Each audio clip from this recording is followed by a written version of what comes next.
첫날 밤인데 어찌 혼자 지내나요? 독수공방하는 새 신부. 옛날 김진산의 집에 성질이 고약해 시집을 가지 못한 딸이 있었습니다. 그녀는 매사에 화가 나 있었으며 하인들에게 막말하고 부모한테 대드는 못된 딸이었죠. 몇 번을 말해야 알겠나? 내 꽃신을 가로로 가지런히 놓아두라고 했지 않나? 아이고 아씨, 제 눈에는 가지런히 잘 놓아둔 것 같은데 왜 그리 노여워하십니까? 뭐라 씨부리는 거가? 이게 네 눈에는 가지런해 보이나? 네 이빨 뽑아다가 가지런한 게 뭔지 내 보여줄까? 그리하면 제대로 알겠나? 죄송합니다. 쇳내 다음부턴 신경 써서 하겠습니다. 아랫사람을 쥐 잡듯 하고 윗사람에게도 아나무인으로 구는 딸 때문에 부모님의 걱정은 이만저만 아니었습니다. 그리고 어느새 마을에서 망난이라고 소문나 예쁜 얼굴에도 불구하고 그녀를 데려가겠다는 사내는 하나도 없었죠. 딸의 혼기가 지나도 데려가겠다는 남자가 나타나지 않자 부모는 자신의 딸을 데리고 가는 사내에게 지참금 300냥을 주겠다는 방을 시장에 붙였습니다. 하지만 딸이 얼마나 망나니인지 아는 마을 사람들은 그 방을 보고 콧방귀를 뀌었죠. 아무리 많은 돈을 준다고 해도 김진사 댁따님을 누가 데려간다고 이리 방까지 붙였냔 말인가? 그렇지. 강아지나 송아지가 망나니처럼 구는 것은 말이 안 통해서 그런다고 하지만 말이 통하는 사람이 저리 개나 소처럼 구는데 누가 데려가려 한단 말이냐. 그런 어느 날 김진사네의 거지 행색을 한 사내가 찾아왔습니다. 시장에 붙은 방을 보고 따님과 결혼하려고 직접 찾아왔습니다. 진사 어르신께서 제가 마음에 드신다면 오늘 밤 바로 식을 올리고 따님을 데려가려고 합니다. 허락해 주시겠습니까? 처음에 김진사는 행색이 무척이나 볼품 없어서 사내를 쫓아내려고 하였지만 얼굴에서 알 수 없는 기품이 흘러나왔기에 그를 안으로 들였죠. 그리고 얘기를 나누어 봤는데 겉모습과는 달리 심지가 곱고 선함이 느껴지는 사내였습니다. 그래서 그에게 딸을 시집 보내기로 하였습니다. 아니, 여보. 아무리 우리 딸이 개망난이라지만 어찌 저리 없어 보이는 사내와 백년가약을 맺게 할 수 있습니까? 부인, 내 이 자리까지 어떻게 올라왔는지 아시오? 사람 보는 눈 하나 가지고 여기까지 올라온 것이라네. 그러니 나를 믿고 딸을 저 사내에게 맡겨봅시다. 부인은 반대했지만 고래 심줄 같은 김진사의 고집을 꺾을 수 없었습니다. 그리하여 급히 조촐한 혼례식이 진행되었는데 딸은 자신의 신랑감이라는 사내를 보자마자 화를 내며 부모님께 말했습니다. 내 그 집 만들라고 이제까전 곱게 키우셨답니까? 어찌 저런 거렁뱅이 같은 사내에게 시집가라 한단 말입니까? 내 저놈에게 시집갈 바에는 확 혀를 깨묻고 죽어버리겠습니다. 하지만 혀 깨물고 죽는다는 얘기를 하도 들어서인지 부모님은 어떠한 말도 하지 않았죠. 항상 하던 협박이 통하지 않자 딸은 발을 동동거리며 화를 냈는데 그것을 본 사내가 품에서 장도를 꺼내며 말했습니다. 그대가 죽는다고 하면 내 도울 의향이 있어. 그리고 영혼 결혼식도 결혼식인지라 당신이 죽고 난 뒤에 영혼 결혼식을 한 뒤 돈을 받고 떠나면 돼요. 솔직히 그래야 하는 게 더 편할 듯 싶소만. 딸은 진짜 광기에 사로잡힌 사내의 말에 할 말을 잃어버렸습니다. 보통 일이 겁박하면 달래주기 마련인데 오히려 도와주겠다는 사내의 말이 무섭고 서운했죠. 신랑과 딸은 급히 혼례를 올렸습니다. 부잣집 결혼식에 걸맞지 않은 아주 조촐한 결혼식이었죠. 그리고 둘은 첫날 밤도 치르지 않고 바로 신랑의 집으로 출발했습니다. 신랑의 집은 그리 멀지 않은 곳에 있었는데 신부는 거지인 줄 알았던 신랑에게 집이 있다는 사실에 무척이나 놀랐죠. 거렁뱅이인 줄 알았는데 집이 있었습니까? 아이고야, 나름 잘 사는 거렁뱅인가 본데 시집 한번 잘 갔네요. 한데 집이라 해놓고 거지 같은 움막으로 데려가는 것은 아니겠지요? 신부의 비꼬는 말투의 신랑은 어떠한 대답도 하지 않았습니다. 그리고 이윽고 도착한 신랑의 집. 신부는 신랑이 사는 곳을 보고 놀라 자빠질 뻔했습니다. 겉으로 보기에도 자신이 살고 있던 집보다 더 크고 웅장한 기와집이었으니 그럴만도 했죠. 집에 도착하니 하인들과 집안 사람들이 신랑과 신부를 맞이해줬습니다. 거지인 줄 알았더만 완전 부잣집 도련님이었던 신랑의 정체를 알게 된 여인은 신이 나서 말했습니다. 서방님이 부잣집 도련님이었다니. 이세의 신부, 아주 감격스럽습니다. 자, 그럼 안방이 어디인가요? 그건 왜 물어보십니까? 왜 물어보긴요? 시부모님께 인사드려야 하지 않겠습니까? 두 분 다 돌아가셨습니다. 그렇습니까? 그럼 안방은 서방님과 제가 차지하면 되겠군요. 세상 태어나 처음으로 안방에서 살게 되다니 부잣집 마님이 되어 참말로 기분 좋네요. 아니, 당신이 살 곳은 안방이 아닙니다. 당신은 저기 구석에 있는 사랑방에서 지내야 할 것입니다. 여봐라, 뭣들 하느냐? 어서 새로운 마님을 사랑방으로 안내하거라. 아니, 서방님 잠깐만. 아무리 그래도 우리는 혼인한 사이지 않습니까?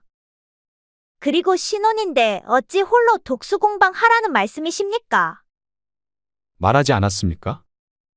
저는 돈이 필요해서 당신과 결혼을 한 것이라고.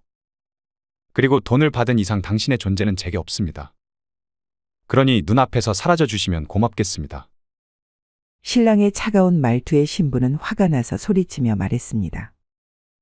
말을 왜 그리 하노? 내가 고분고분 네 말을 들어줬더만. 지가 뭐 잘난 줄 알고 그리 시부리는 거가? 성질 참고 살랬더만 안 되겠네 이거. 내 집으로 돌아가련다. 비키거라.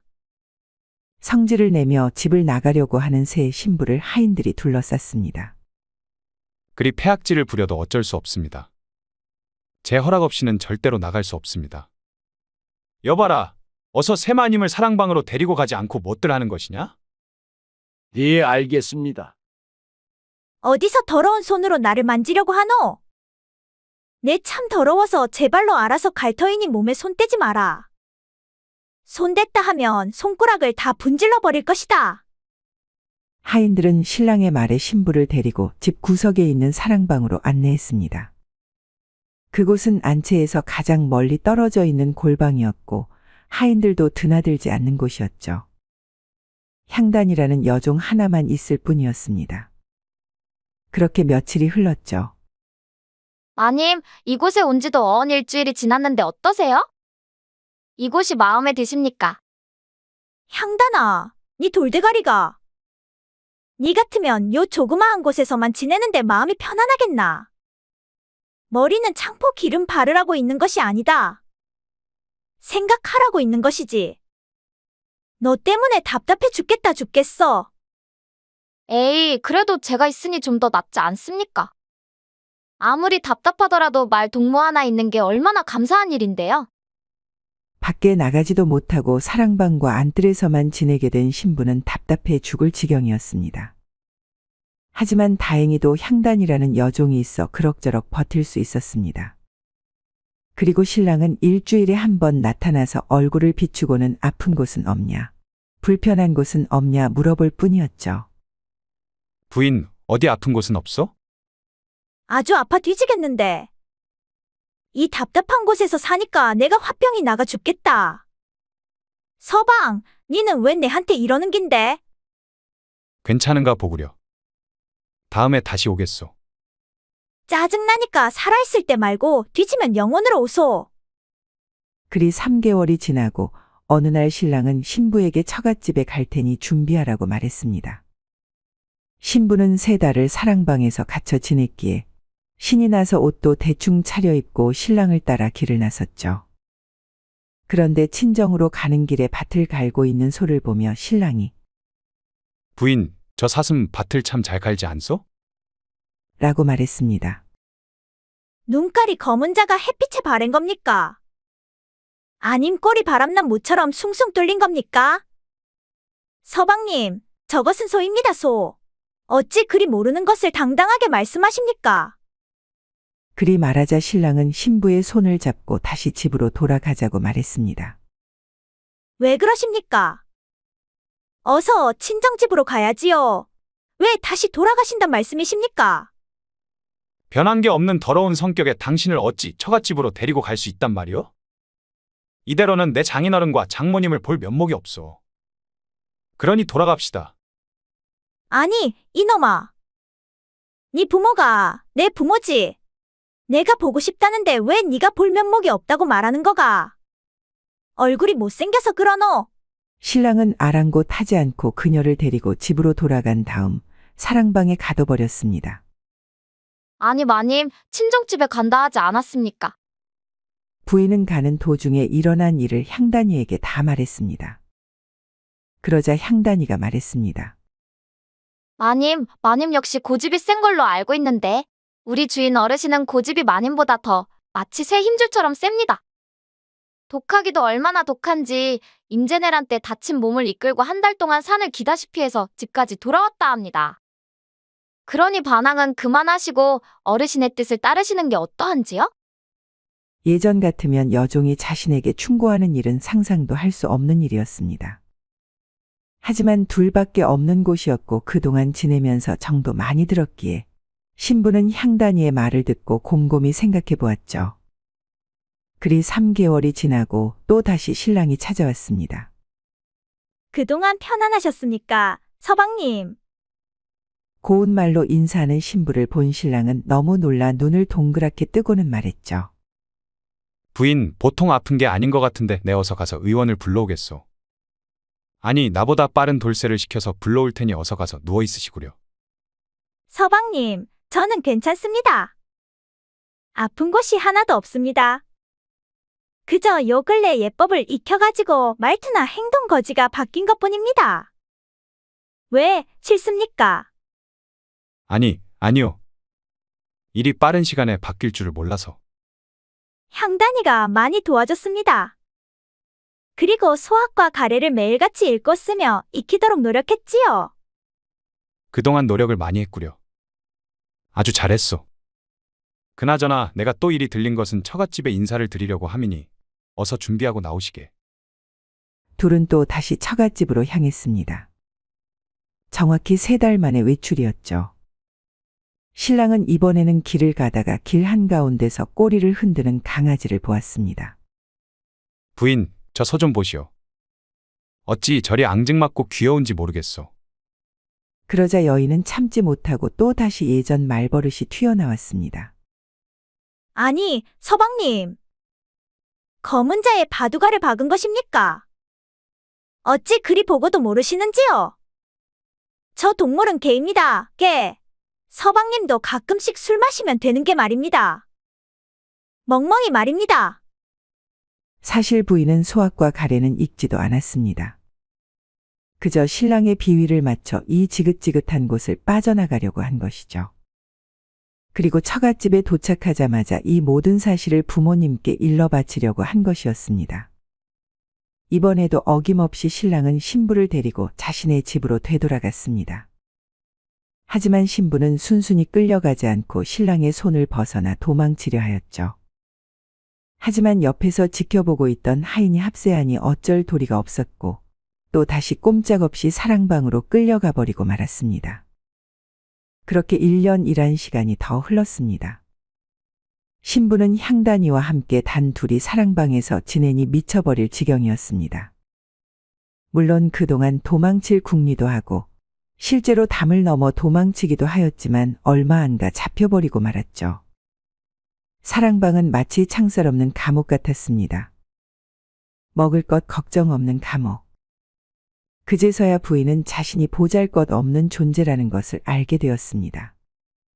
부모님 댁에서 자신이 마음대로 행동할 수 있었던 것은 부모님의 후광 때문이지 자신이 진정 잘나서 사람들이 고개 숙인 것이 아니란 것을 알았죠. 그리고 신랑은 자신의 말을 듣지 않는 이에게 모질게 대하는 사람이란 것을 알았습니다. 자신보다 더욱더 성격이 모난 작자라는 사실 말이죠. 그리 1년쯤 되는 해 신랑이 다시 찾아와서 말했습니다. 부인, 처갓집에 갑시다. 간결한 한마디의 말. 신부는 자존심이 상했지만 이곳에서 자존심은 아무런 득이 되지 못한다고 판단했기에 그냥 신랑의 말에 따라 길을 떠날 채비를 했죠. 그리하여 세 번째 처갓집으로 가는 길. 이번에는 신랑이 가는 길에 핀 들꽃을 보며 말했습니다. 아니, 어찌 이리 이쁜 나무가 피어 있단 말이오? 신부는 이번에도 입이 근질근질거렸습니다. 하지만 예전같이 말했다가는 다시 집으로 끌려갈 테고 이번에는 1년이 넘어 2, 3년이 지나는 기간 동안 밖에 나오지 못할지도 모른다는 생각에 최대한 감정을 추스리고는 말했습니다. 서방님, 이것은 나무가 아니라 들꽃입니다. 말하고 나서 눈치를 살피던 신부. 이윽고 신랑의 입이 열렸습니다. 아, 그러? 내가 착각했나 보구려. 가르쳐줘서 고맙소이다. 그리고 처갓집으로 가면서 신랑은 신부에게 말했죠. 사실 나는 소나 강아지, 꽃을 모르지는 않소. 단지 모른 척한 이유는 부인을 시험하기 위해서였소. 내 딴에는 부인의 말버릇을 고치려고 행한 일인데 너무 모질게 대하지 않았나 싶소. 그리고 사랑방에서 홀로 지내게 한 것도 그 일의 연장선이었소. 그러니 나를 너무 미워하지 마시오. 대신 한 가지 약속하겠소. 살면서 이번처럼 거칠게 말하지 않고 조곤조곤 말해준다면 나 역시 당신을 살갑게 대하겠소. 그리고 당신의 남편으로 평생을 헌신하며 살겠소. 그러니 그리 해주겠소? 알겠습니다, 서방님. 대신 한 가지 청이 있는데 사랑방을 떠나 안방에서 함께 지내게 해주십시오. 그리 해주시면 저 역시 명망 있는 집안의 마님으로서 예법을 갖춰 주위에 폐가 되는 일이 없도록 하겠사옵니다. 좋소이다. 돌아가는 즉시 그렇게 하리다. 그렇게 둘은 처가집에 무사히 도착하게 되었습니다. 집에 도착하니 장인어른과 장모님이 두 사람을 반갑게 맞이해줬는데 너무도 달라져 버린 딸의 모습에 놀라 어안이 벙벙했죠. 그리고 딸이 변한 것은 모두 사위 덕분이라는 생각에 연신 고맙다고 말한 뒤 상다리가 부러질 정도로 많은 음식을 대접했습니다. 그 이후로 둘은 처가집에서 돌아와 안방에서 함께 지내게 되었습니다. 부인은 약속한 대로 주변 사람들을 막대하지 않고 예법을 갖춰 조곤조곤 말하며 지냈습니다. 물론 처음에는 힘들었지만 그리 하다 보니 나중에는 신경 쓰지 않아도 예법에 어긋나는 일 없이 말과 행동을 하게 되었고 그러다 보니 자연스레 성격도 온화해졌습니다. 그리 몇 년이 흐르니 부인은 주변에서 덕망 있는 부잣집 마님으로 소문이 자자하게 되었고 둘 사이 낳은 자식들도 어머니의 영향을 받아 기품 있고 예의 바른 자식으로 자랐다고 합니다. 하룻밤만 저와 함께 해주세요. 나그네에게 간청한 여인. 예전 과거 시험을 보러 가는 선비가 있었습니다. 그는 한양으로 가는 도중 숲속에서 밤을 맞이하게 되었고 가까운 오두막 집에서 하룻밤 신세지기로 했습니다. 주인장 계십니까? 그러자 안에서 얼굴이 예쁜 미인이 나와 말했죠. 이 깊은 산중에 산 사람을 만나기는 힘든 법인데 대체 뉘신데 저희 집을 찾아오셨는지요? 저는 이상한 사람이 아니라 과거 시험을 보러 한양으로 올라가는 선비입니다. 한데 도중에 날이 어두워져 하룻밤 신세지려고 하니 부디 넓은 아량을 베풀어 주시면 감사하겠습니다. 그러시군요. 누추하지만 어서 안으로 들어와 편히 쉬시지요. 여인은 그리 말하고는 선비를 방 안으로 들였습니다. 그리고 조촐한 저녁 밥상을 차려주었죠. 선비는 시장했는지 허겁지겁 밥을 먹고 감사의 인사를 건넨 뒤 옆방으로 건너가 잠을 청했습니다. 막 잠이 들려는 찰나 밖에서 인기척이 들렸습니다. 선비님, 혹여 방바닥이 너무 차갑지 않습니까? 괜찮소 주인장. 너무 신경 쓰지 마시오. 아니 그래도 직접 들어가 확인해 봐야 할 듯 싶습니다. 여인은 괜찮다는 선비의 말을 아랑곳하지 않고 안으로 불쑥 들어왔습니다. 그러자 선비는 놀라 화를 내며 말했죠. 이보시오. 어디 외간 여인이 산에 혼자 머무는 곳에 갑자기 들이닥친단 말이오? 선비가 꾸짖자 여인은 주눅이 들었는지 고개를 아래로 떨어뜨리고는 조근조근 말을 이어나갔습니다. 선비님, 저는 이산골 오두막 집에서 아버지가 돌아가신 후로 몇 년간 혼자 살았습니다. 그래서 세상 돌아가는 이치를 모를 뿐더러 다른 사람과 접촉할 기회도 갖지 못했지요. 물론 이런 삶이 싫다고는 말하지 않겠습니다. 오히려 사람 눈치 보지 않고 산이 편했지요. 다만 한 가지, 하고 싶지만 할 수 없는 것이 있어 마음에 응어리가 져 있는데 그건 계속 말해보시오. 여태까지 남녀 간의 정을 알지 못하였고 앞으로 경험해 볼 일도 없다는 것입니다. 그리고 그런 저희 팔자를 알기 위해 사내를 생각지 않고 살았는데 오늘 선비님을 보니 알 수 없는 감정이 가슴속에서 요동치고 연모에 싹이 튀어나오는 것이 아니겠습니까? 그러니 소저 이리 선비님께 부탁드리겠습니다. 오늘 하루만 저에게 남녀 간의 정, 음양의 이치를 알려주십시오. 저를 품에 안아달라는 말입니다. 사실 선비는 여인의 빼어난 용모에 빠져 짐짓 모른 척하고 그녀를 품에 안을까 하는 생각도 해보았죠. 하지만 과거 시험을 앞두고 부정탈 수도 있다는 생각에, 그리고 그녀를 안았다가는 발목 잡혀 평생 이곳에서 살 수도 있다는 불안감에 모질게 말을 내뱉었습니다. 못하는 소리가 없구려. 어찌하여 처음 본 외간 남자에게 그리 말할 수 있단 말이오? 못 배운 것이오 아니면 모르는 척하는 것이오? 남자와 여자는 백년가약을 맺은 단 한 사람과 평생을 함께 해야 하거늘 어찌 혼인도 하지 않았는데 정절을 그리 쉽게 내어주려 한단 말이오? 기생들도 그리 하지는 않소. 내 못 들은 것으로 하겠소. 선비님, 하지만 이리 살다간 처녀 귀신이 될지도 모릅니다. 만약 선비님이 떠나신다면 다른 이가 언제 올지도 모르는 일이고요. 그러니 제발 부탁드리겠습니다. 닥치시오. 내 할 말은 많으나 자네에게 받은 은혜로 인해 더 이상 말을 아끼겠소. 그러니 어서 빨리 방으로 들어가 잠이나 주무시오. 선비의 쌀쌀한 말에 여인은 눈물을 흘리며 뒤로 돌아나갔습니다. 세상에 어찌 흘러가길래 혼자 사는 여인이 사내에게 추파를 던지는지 원. 씁쓸한 생각을 뒤로 하고 선비는 곧잠에 빠져들었습니다. 다음 날 잠에서 깬 선비는 어젯밤 일을 다시 생각해 보았습니다. 그리고 자신이 여인에게 너무 모질게 굴었다는 생각을 했죠. 그리하여 떠나기 전에 사과를 하려고 안방으로 가서 여인을 불렀습니다. 주인장 계시오? 주인장, 이제 떠나려고 하는데 내 어제 일에 대한 사과를 하려고 하오. 그러니 잠시 얼굴만 비춰주시오. 선비가 안방 문 앞에서 아무리 불러도 여인은 나오지 않았습니다. 순간 이상한 느낌이 든 선비는 조심스레 방문을 열고 안을 들여다보았죠. 안에는 스스로 손목을 그어 생을 마감한 여인이 보였습니다. 선비는 당황하여 어쩔 줄 모르고 가만히 서 있었죠. 그러다가 정신을 차리고선 짐을 챙겨 도망치듯 그 오두막을 빠져나왔습니다. 그리고 과거 시험은 제쳐두고 곧바로 고향으로 돌아갔습니다. 그 날부터 선비의 꿈에 하얀 소복을 입은 여인이 나타나기 시작했습니다. 그 오두막 집의 여인이었죠. 그녀는 나타날 때마다 선비를 원망하는 눈빛을 하고서는 알 수 없는 저주의 말을 내뱉으며 하염없이 눈물을 흘렸습니다.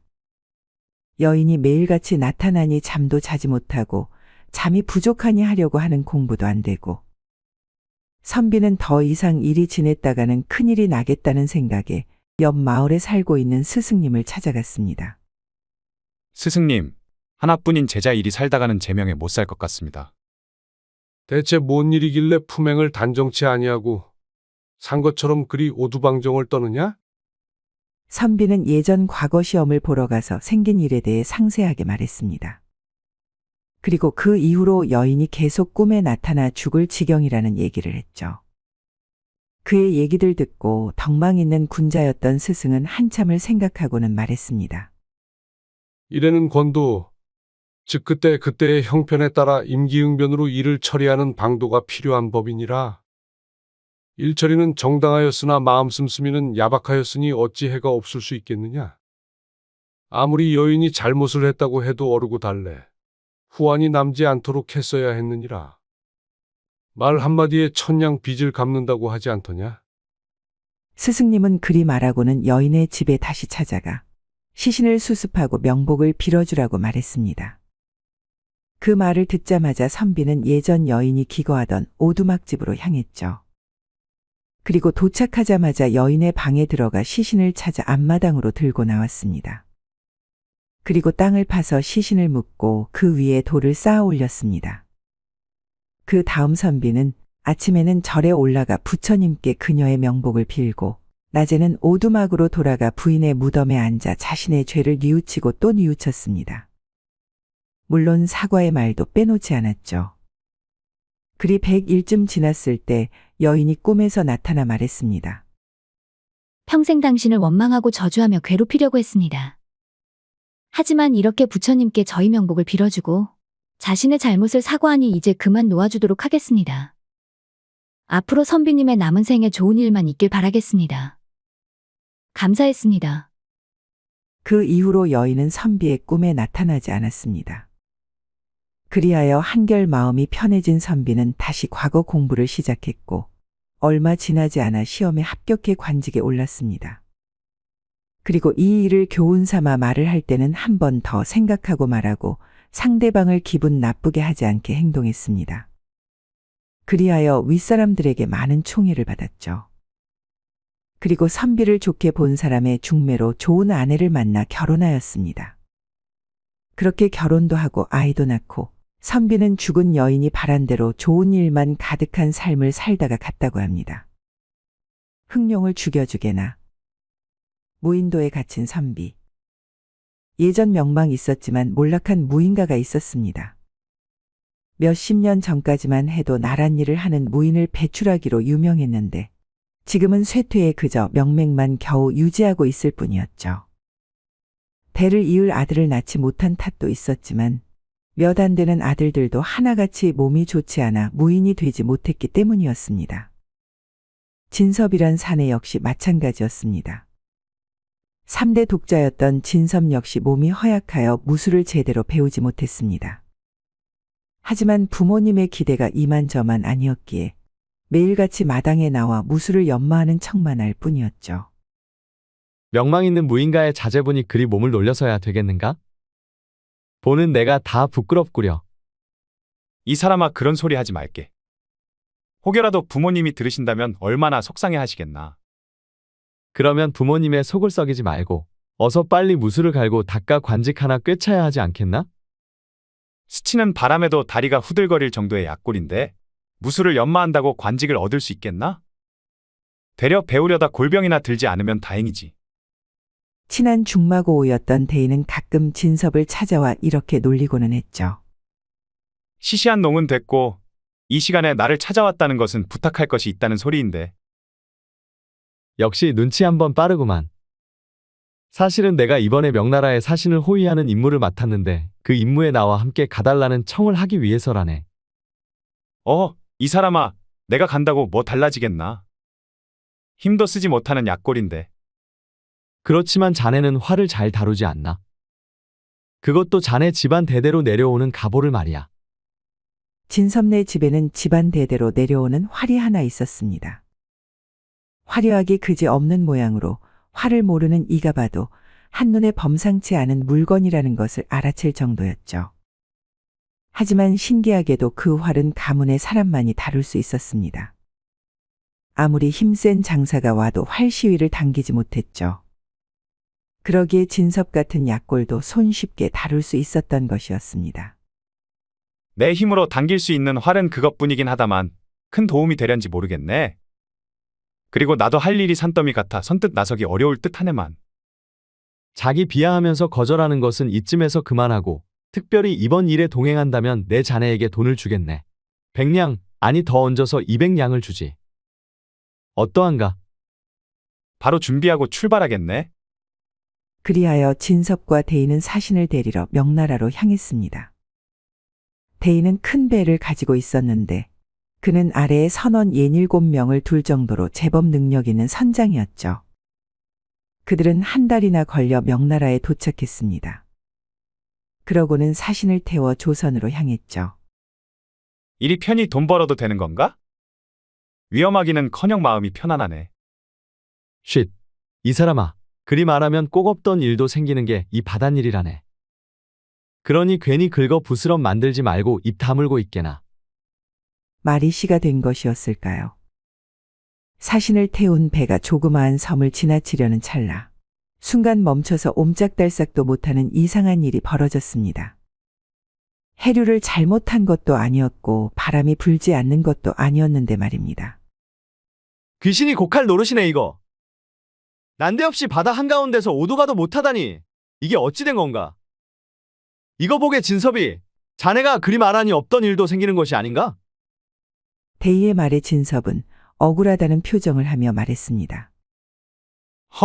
내 말대로 모든 게 이루어진다면 이리 말을 아끼며 살겠나?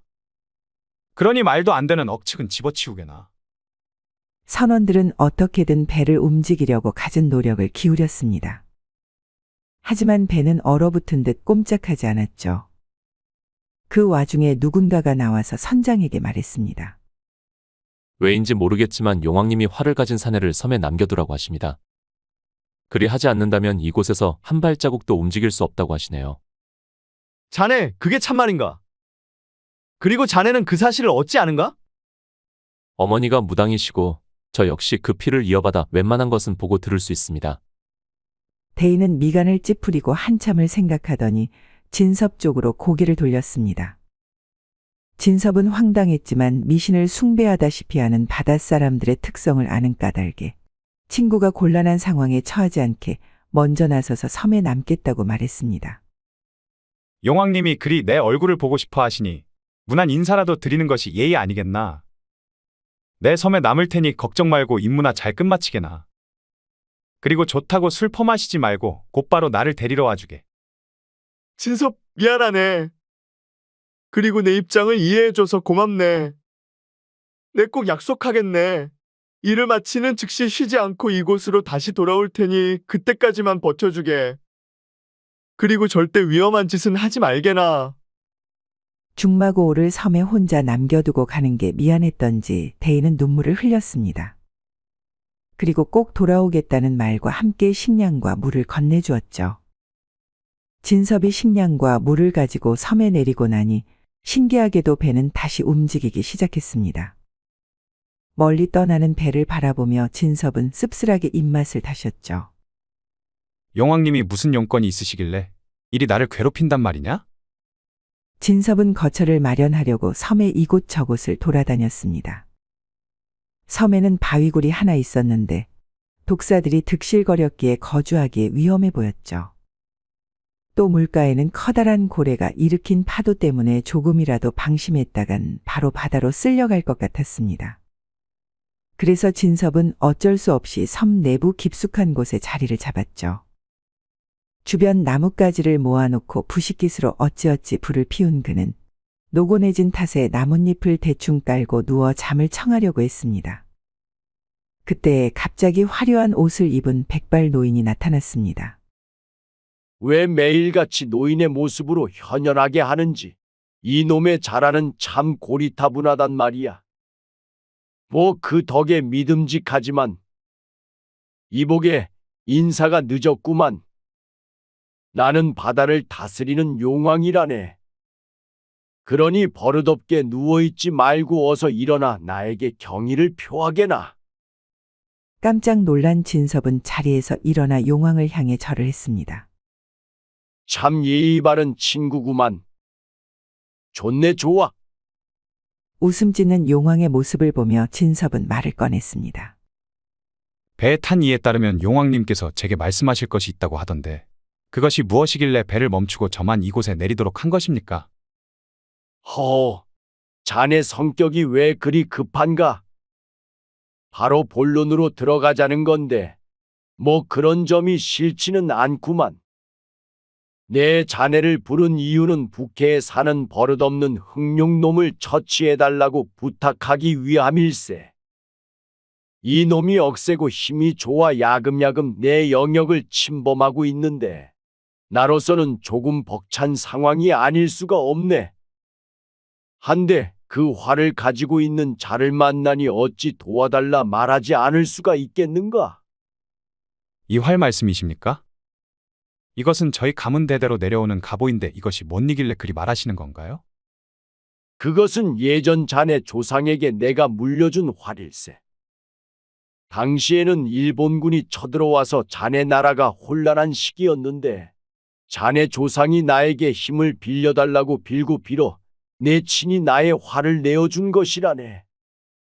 그리고 그것을 당길 수 있는 힘도 내려주었지.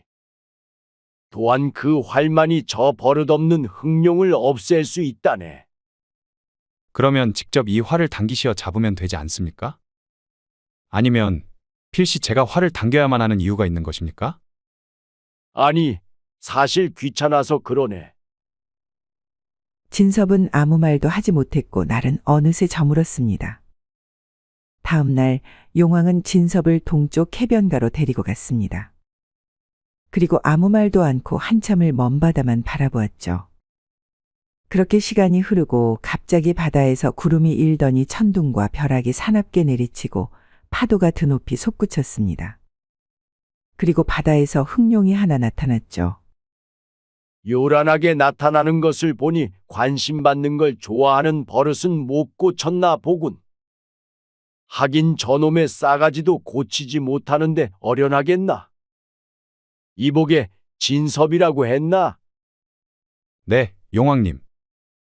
자네가 가지고 있는 화살은 바닷속 특별한 곳에 있는 조개를 가지고 만든 것으로 이제는 더 이상 제작할 수 없다네.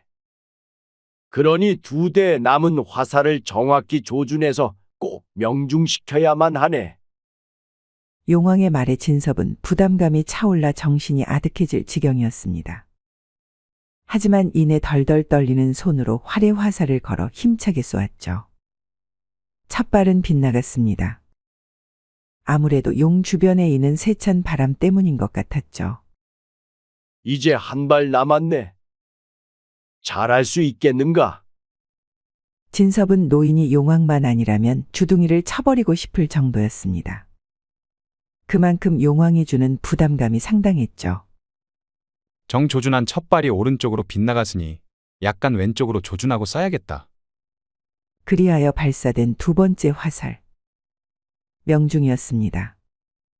정확히 이마에 꽂힌 화살에 괴로워하며 몸부림치던 흑룡은 곧 바다로 떨어졌습니다. 바닷물은 흑룡의 피로 붉게 물들었는데 마치 세상이 망하기 직전 같은 광경이었습니다. 잘해줬네. 그래, 그리하면 되지 않은가? 가만 보자. 자네에게 뭔가 특별한 것을 주고 싶은데. 그래, 죽은 흑룡이 배 안에서 품고 있던 진주가 몇 있는데 내 그것을 가져다 주지. 인간 세상에 팔면 값이 꽤 나갈 것이야. 용왕은 그리 말하고 잠시 사라졌다 나타났습니다. 손에 가득 진주를 담고서 말이죠. 이것이면 한 평생 먹고 살 수 있을 것이네. 그리고 자네가 바다에 나올 때 폭풍에 휩쓸려 가지 않게 내 평생 신경을 써주겠네. 대신 출항하기 전에 꼭 나에게 뱃제사를 올려서 알아볼 수 있게 해주게나. 그리하면 자네가 배를 타고 있는 동안 안전하게 지켜주겠네. 용왕은 그리 말하고는 사라졌습니다. 며칠 뒤 약속한 대로 친구는 잊지 않고 진섭을 데리러 왔습니다. 그러고는 진섭이 갖고 있는 진주를 보며 놀라고 용왕을 만나 바다의 행운을 얻었다는 말에 또 한 번 놀랐죠. 이복에나 자네. 진주도 귀하디 귀한 것이지만 난 자네가 받은 용왕의 가호가 더 가치 있다고 느껴지네. 잠깐, 이럴 때가 아니지. 진섭이 자네, 이참에 나와 같이 배를 타고 전 세계를 누벼보지 않겠나? 용왕님의 가호가 있다면 어디를 가든 안전하게 다녀올 수 있을 걸세.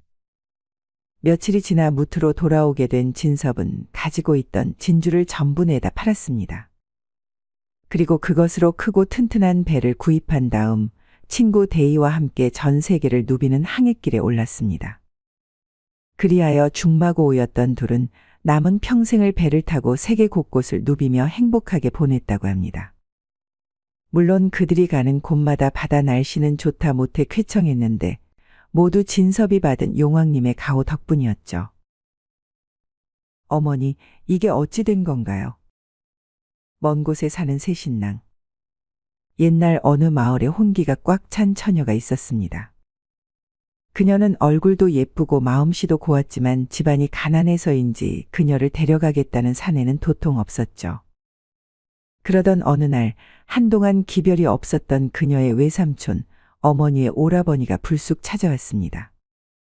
오라버니, 어찌 기별도 없이 이 먼 곳까지 오셨습니까? 안부를 묻는 것쯤이야 서신으로 좋겠을 테지만 내 오늘은 다른 일로 왔다. 무슨 일이신지요? 혹시 안 좋은 일이라도. 아니다. 안 좋은 일이 아니라 좋은 일 때문에 왔다. 항상 조카가 시집을 못 가고 일이 홀로 늙어가는 게 안쓰러웠지 않겠나?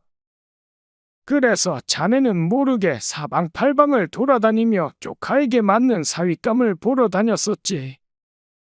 그러다가 한마을에서 수더분한 총각을 하나 발견했는데 보니까 사람이 괜찮은 것 같아서 조카와 짝지어주려고 이리 달려온 기다. 참말로 잘하셨습니다, 오라버니. 안 그래도 나이가 너무 많아 제취 자리나 알아보려 하였는데 이리도 좋은 혼처 자리를 가져오시다니 정말 감사합니다. 고마워하기에는 아직 이르니 얘기는 끝까지 들어보라. 사실 그 총각에게 한 가지 흠이 있는데 그게 뭔데요? 그 총각 턱없이 먼 것이 흠이다. 턱없이 멀다고요? 에이, 그까짓 게 무슨 흠이랍니까? 한 번 시집 가면 그 집안의 귀신이 되는 건데 친정집에 올 일도 명절 빼고는 없을 겁니다. 그 정도쯤이야 제가 알아서 잘 설명해 놓을 테니 오라버니는 다시 가셔서 날짜나 잡아오세요. 알겠다. 그나저나 옛말에 중매를 잘 서면 술이 석잔이요 잘못 서면 뺨이 석대라고 하였는데 그곳까지 다시 가는데 여비가 얼마나 들런지. 동생은 그 말을 듣고는 장롱을 열어 딸이 시집 갈 때 쓰려고 했던 쌈짓돈의 일부를 오라버니의 손에 쥐어주고는 말했습니다. 감사합니다, 오라버니. 후에 두 사람이 잘 살게 되면 이것보다 넉넉히 내어드리겠습니다. 오라버니가 떠나고 어머니는 딸을 불러 말했습니다. 얘야, 드디어 너에게 혼처 자리가 들어왔다. 어머니, 참말인가요? 한데 혹시 제 취자리는 아니겠죠? 다행히도 제 쥐자리는 아니란다. 멀쩡한 총각인데 내 외삼촌이 직접 가서 만나본 거라 아마도 확실할 거다. 알겠습니다, 어머니. 그러면 그때까지 몸조심히 하고 기다리고 있겠습니다. 시간이 흘러 사주를 받고 혼인 날짜까지 받은 신부집은 결혼 준비로 바빴습니다. 아무리 못 사는 집이라도 하나뿐인 딸의 결혼식이었기에 부랴부랴 빚을 내어 떡을 하고 돼지도 잡는 등의 야단법석을 떨었죠. 그리고 신랑을 맞을 준비를 했습니다. 이 집 딸내미가 혼기를 놓쳐 시집을 못 갈 줄 알았는데 드디어 가는구만. 그런데 애딸린 호라비도 아니고 멀쩡한 총각이라는군. 그러게 말이야. 알고 보니 외삼촌이 중매를 놔준 것이라고 하던데. 근데 신랑이 턱없이 멀다고 하던데 대체 어디에 살길래 그리 말한 거지? 혹시 제주도에 사는 것인가? 사람들은 혼기가 꽉 찬 여인을 데려가는 신랑이 누구인지 궁금해서 오매불망 신랑이 오기만을 기다렸습니다. 이윽고 신랑을 태운 가마가 안으로 들어왔습니다. 그리고 문이 열리더니 신랑이 내렸는데 그 모습을 본 마을 사람들과 신부 측은 모두 놀라 뒤로 자빠질 뻔했습니다. 왜냐하면 신랑이 앞 못 보는 봉사에다가 턱이 없는 말 그대로 몸이 불편한 사람이었기 때문이었죠. 딸은 금방이라도 울 것 같은 표정으로 어머니를 보며 말했습니다. 아니, 어머니 이게 어찌 된 일인가요? 분명 사지 멀쩡한 사람이라 하지 않았습니까? 딸의 말에 어머니는 크게 격분하여 오라버니에게로 향했습니다. 그러고는 화를 내며 말했죠. 오라버니, 이게 대체 어찌 된 일인가요? 멀쩡한 총각이라 하지 않았습니까? 근데 어찌 저리 거동이 불편한 사람을 데려오셨습니까? 그리고 저런 사람을 어찌 제 조카와 맺어주려 하신 겁니까? 아니, 왜 그리 화를 내는 건가? 내 미리 말했는데 자네는 괜찮다고 하지 않았나? 내 분명 말하지 않았나? 턱없이 먼 사람이라고. 어느 누가 턱없이 멀다라는 것을 거리가 먼 것으로 생각하지 진짜로 턱이 없고 눈이 먼 것이라고 생각할까요? 그리고 누가 자신의 조카를 그리 거동이 불편한 사내와 맺어주려고 하겠습니까? 여인은 망치로 한 대 맞은 듯한 느낌이 들었습니다.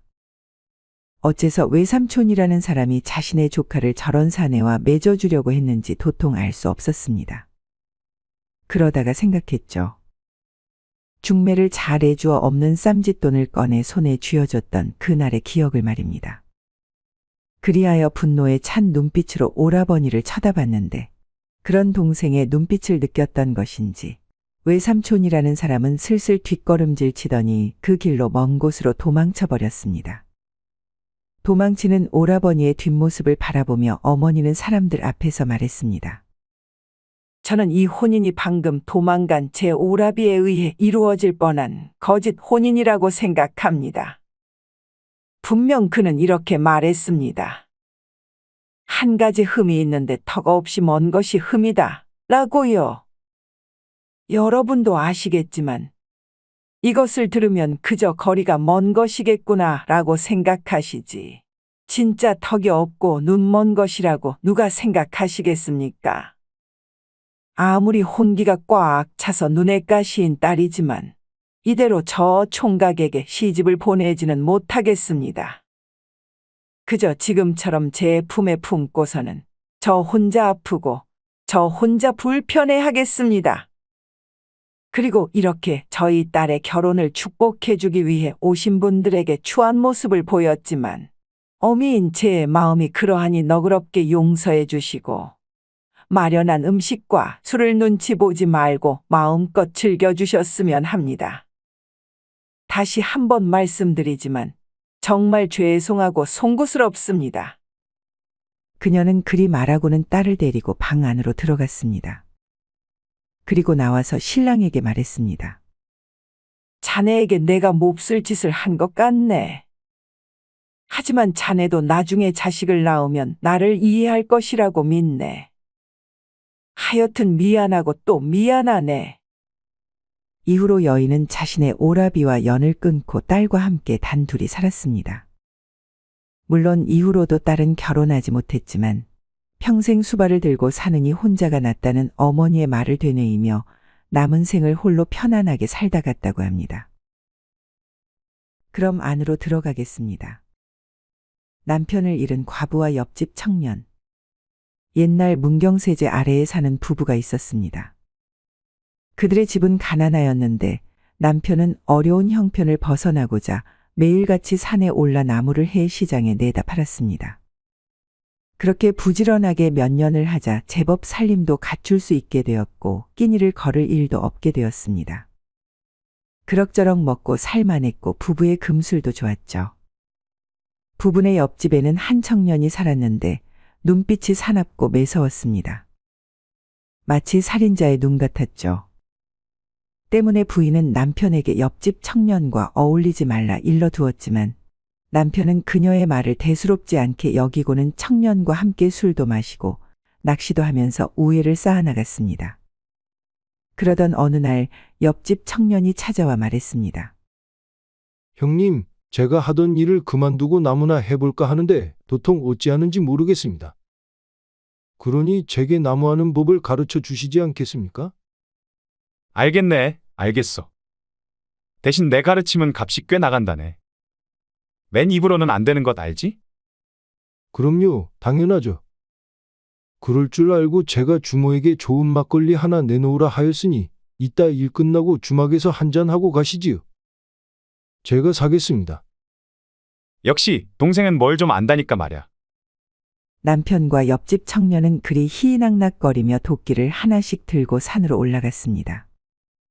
그날따라 옆집 청년이 자신을 보는 눈빛이 이상하고 꿈자리까지 뒤숭숭했던 부인은 불안한 마음에 남편이 오기만을 기다렸죠. 하지만 밤이 늦도록 남편은 돌아오지 않았고 안절부절하지 못하고 남편을 기다리던 부인은 순간 잠이 들고 말았습니다. 얼마나 시간이 흘렀을까?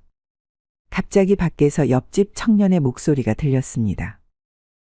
형수님, 큰일 났습니다. 어서 이리 나와보세요.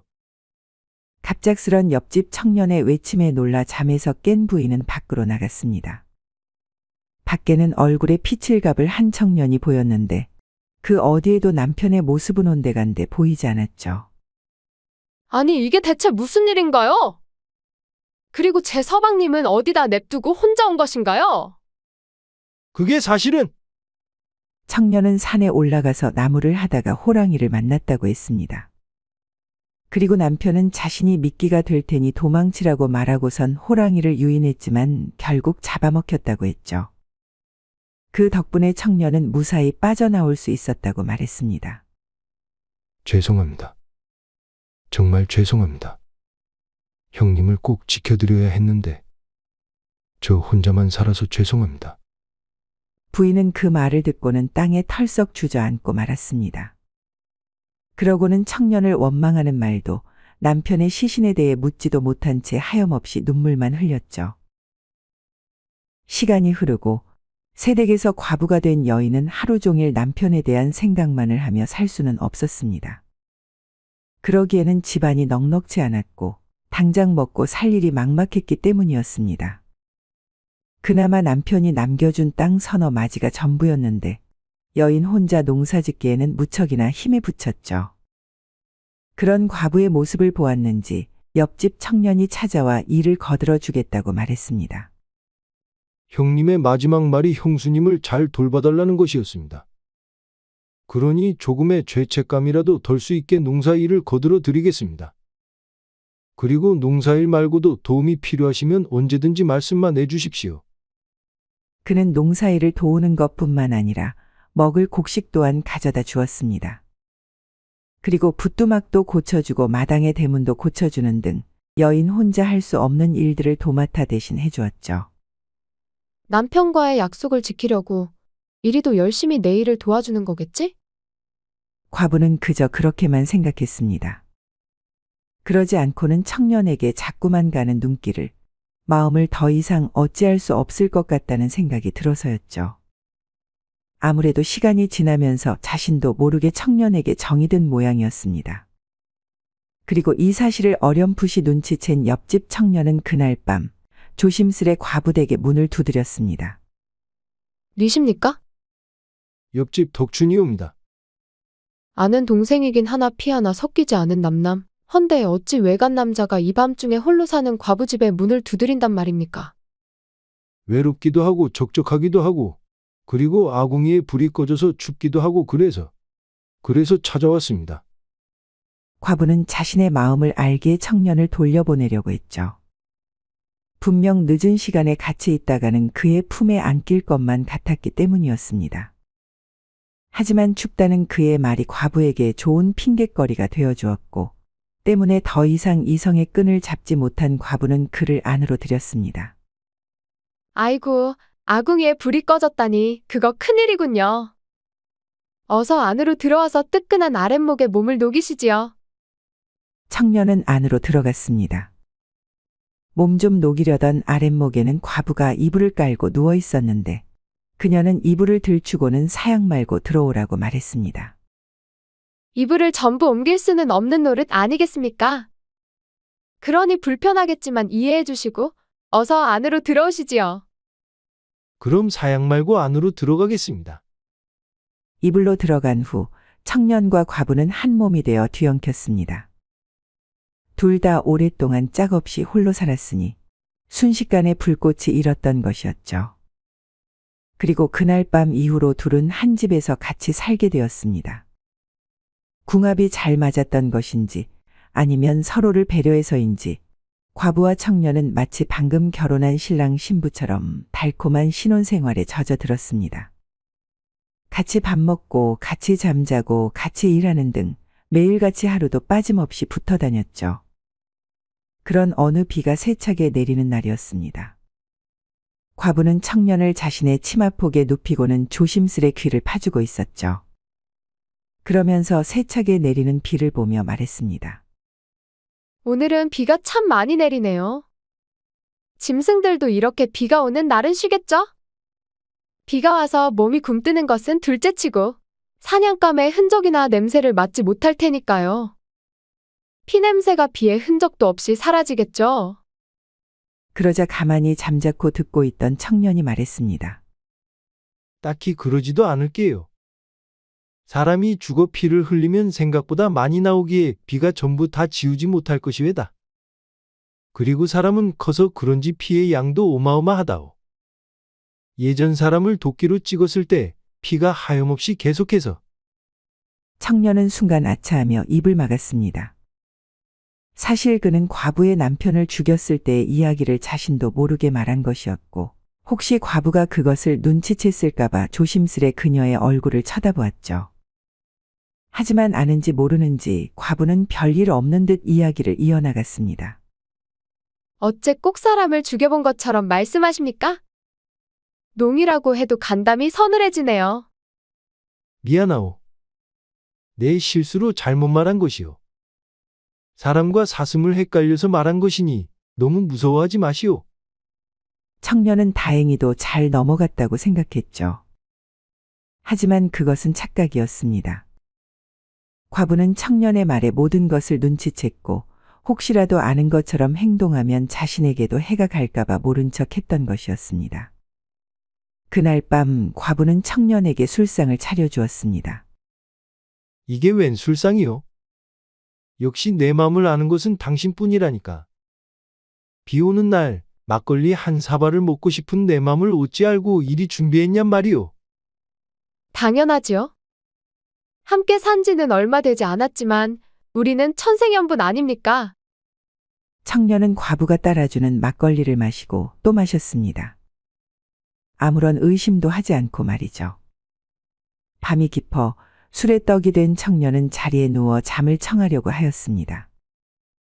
헌데 갑자기 자리끼를 가지러 간 줄 알았던 과부가 도끼를 들고 나타나 누워있는 청년에게 말을 하는 것이 아니겠습니까? 내가 내 남편을 죽였느냐? 순간 정신이 번쩍 든 청년. 하지만 또렷해진 정신과는 다르게 몸은 제대로 움직이지 않았죠. 그날 산에서 내 남편을 죽였냐고 묻고 있지 않느냐? 청년은 처음에는 여인의 말에 아무것도 모르는 척하려고 했습니다. 하지만 이렇게 같이 살게 된 이상 그녀에 대한 한결같은 마음을 고하면 자신이 벌인 짓도 용서해 줄 것이라 생각하고는 진실을 말하기 시작했죠. 사실 처음 본 순간부터 형수가 마음에 들었네. 형님에게 친근하게 군 것도 형수를 가까이에서 보기 위함이었네. 하지만 시간이 흘러 자네에 대한 내 마음을 주체할 수 없게 되었네. 그래서 상사병으로 내가 죽기 전에 형님을 꿰어내 죽여버렸지. 물론 그 일에 따른 죄책감에 잠 못 이룰 때도 많았지만 후회는 하지 않네. 이렇게 자네와 같이 살게 되었으니 말이야. 그러니 이런 나를 용서해 줄 수 있겠나. 다 이 모든 게 자네를 위한 나의 사랑 때문에 벌어진. 청년은 말을 잇지 못했습니다. 분노한 과부가 그의 목을 단번에 내리쳤기 때문이었죠. 더러운 말을 듣고 있자니 내 속이 뒤집어지는 것 같구나. 그 이상 자세한 얘기는 염라대왕님을 만나 고하거라. 이 짐승만도 못한 놈아. 과부는 그리 말하고는 촛불을 방바닥에 떨어뜨려 집에 불을 질렀습니다. 집은 순식간에 활활 타올랐죠.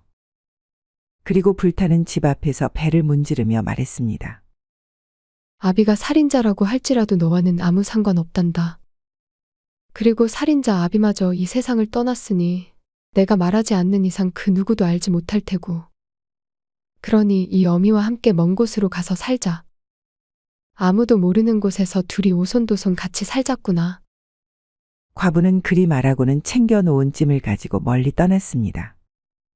아무도 찾지 않는 곳으로, 그 누구도 과부를 알아보지 못하는 곳으로 아주 멀리. 이상 야담설어였습니다. 구독과 좋아요는 사랑입니다. 감사합니다.